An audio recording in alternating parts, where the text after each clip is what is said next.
there, it's Natasha and thank you so much for joining me today.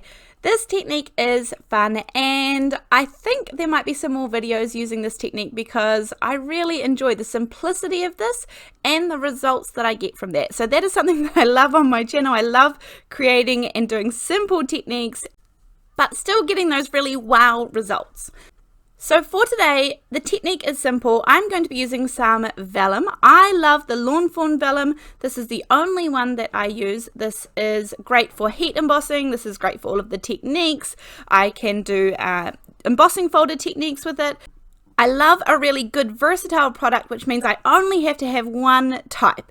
Now I'm also going to be using a brayer today. Any brayer is going to work. This is the only one I own, so this is the only one I've tried, and this one happens to be really hard but really good.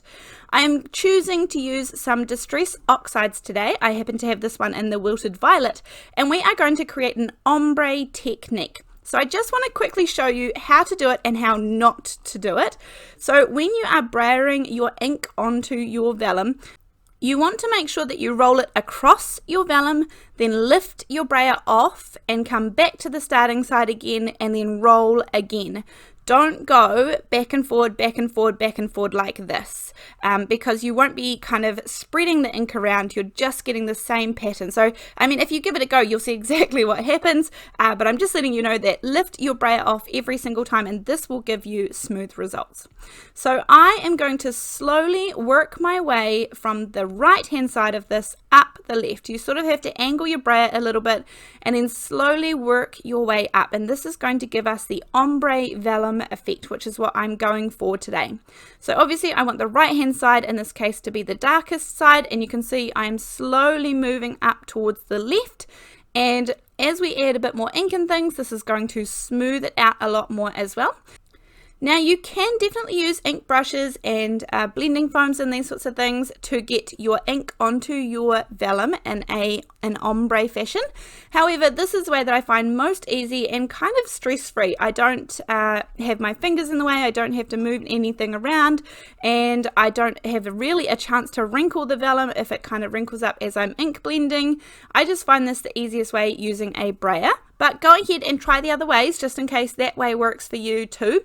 But I was just aiming to get a really nice purple ombre from right to left, and in fact I will turn this around so it's going to be bottom to top, but just because I am right-handed I find it easiest to have it this way. I do have some scrap paper underneath, and of course you could turn these into wonderful things as well, but look at this gorgeous ombre. We are starting to get a really nice effect there, and it is kind of slow and steady. I think each piece probably takes me around 3 or 4 minutes to get a really nice blend. If I'm doing it on camera, sometimes it can take me longer just because I need to make sure that everything is in the right place and I'm looking up and down at the screen and I'm making sure that you can see everything and explaining everything as I go. But if I'm just doing it myself and I can kind of lean over and see, then yeah, 3 or 4 minutes and I have a nice piece of ombre vellum ready to go. Now I did try using some VersaFine clear inks for this, which are pigment inks. I did find that these did not dry as well on the vellum. Of course, there are many ways that you could heat set them or things like that, but honestly I found the Oxides dried the best and the quickest and gave me the best smooth results. Now here I wanted to use a couple of colors, so I'm starting off with chipped sapphire down the bottom, and then cracked pistachio is what I'll be moving into. Now these colors are not the easiest to blend. I will start off by saying that there are much easier colors that you could blend together. For example, doing like an orange into a yellow. These blues and then the blue-green is quite a big jump. So this is not going to be a perfect blend. So that's not what you should expect if you're blending these two colors. But I'm starting down the bottom and getting a really heavy layer of the chipped sapphire. And then I'm going to kind of ombre it up just a little bit, not quite as much as I would have otherwise, but just a little bit. I clean off my brayer just a little bit and then add some ink mainly to the right hand side of my brayer, and then I'm just going to overlap it a little bit and then just work away to get a relatively smooth blend. Now here I'm actually going to want to go kind of to the right and to the left. I want to blend it into the chipped sapphire, the dark blue, and then I want to blend it out into the plain vellum. So both ways a little bit, and you can just add the amount of ink that you think you are comfortable having. If you want it to be darker, then add some more. And then this is just a really fun, easy technique that you get really fun results with. Now, I did want this one to be plain vellum up the top, but you could absolutely add in a third colour here. And of course, you could do the stripes on a diagonal, you could do the stripes going vertical, anything is going to work. So I'm just kind of showing you the technique, and then you'll be able to go for gold and give it a go yourself. Now, I just wanted to show how I would create this into a card as well. And I have the curvy leaves here from Pinkfresh Studios. This is one of my favorites. I certainly have my favorites that I keep going back to time and time again. Now, any extras that I have die cut, I usually pop them in the back of my little sheet there, so that I can, if I come to it next time, it saves me a job having to die cut it if there's some already ready to go. And for this one, I picked up the large and the medium one, and I left those little ones in there. I just wasn't sure at this point. Then from the Pinkfresh Studios also, this is the Dainty Blossoms, and this is just really gorgeous kind of, these can be used for so many things, and that's why I purchased these, and I have used them for so many things. I die cut 3 of them because I wasn't sure at this point what I wanted to use, and so I again wasn't sure if I wanted them pulled out of that background piece of paper there, and I kind of changed my mind. I pulled out this one here and was starting to pull it apart, but my little brain is ticking over as I'm going, thinking, I kind of think I want them in here. But anyway, I left the other 2 in, mainly because they stayed in really nicely. Then I'm taking some 4-inch mint tape. This is just a low tack tape, which means that I can place all of these in to keep them where they are, and that way I'm going to do some really quick colouring this way. This is really similar to a card that I did recently, so I'm going to kind of go through it a little bit faster. I'm just using my finger daubers to quickly colour in the stems. This is much easier if you already have it not pulled out of the original piece that you die cut, and you just put the mint tape on the back to keep everything, all the little pieces in place. However, if you do pull it out like I did with that right hand one, and I showed it in a previous video, I just pop it straight onto a piece of the mint tape with the tacky side face up, and I'm still able to ink blend really nicely that way as well. So either, it doesn't matter if you've already pulled it out and you want to ink it up afterwards. That way, just because the stems are so delicate and things, I'm not going to be bending anything, I'm not going to be accidentally ripping anything, and everything is still in place and nice. I don't have to be too careful at all. So once I did those little flowers that are on there, I did some of the stems and a couple of different greens. I didn't even get out the ink pads much. Sometimes I do have to, but mainly if I can, I will try and get away with just using the ink that is left on my ink daubers. Sometimes, as I said, I have to get out the ink pads and give them some more ink, but honestly, if I can find a quick way to do things, I will probably do it. Then now I'm going to pull these off their backing and pull out all of those little pieces, and these are going to look gorgeous on these ombre backgrounds that we have created.